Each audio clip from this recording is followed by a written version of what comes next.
Before we move on to the present power dynamics, just let's briefly go over the country's history, as you can't really understand the present, let alone the future, without understanding the past.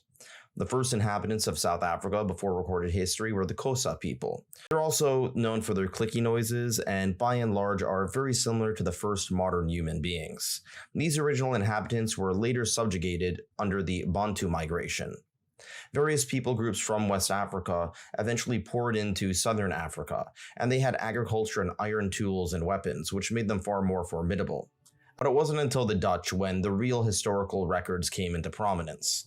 Many farmers from the Netherlands, as well as Germany and France, eventually settled in South Africa, oftentimes coming into clashes with the native inhabitants.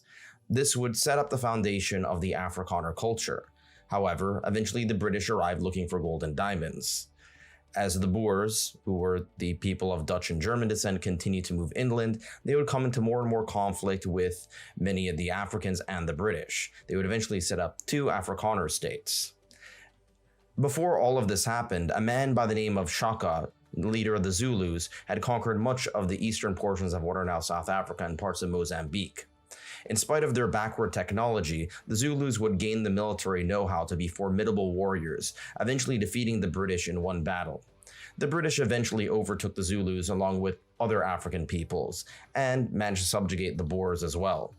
So you basically had one group of European peoples taking land from another group of European peoples who had taken land from a group of indigenous peoples who also took land from another group of indigenous peoples.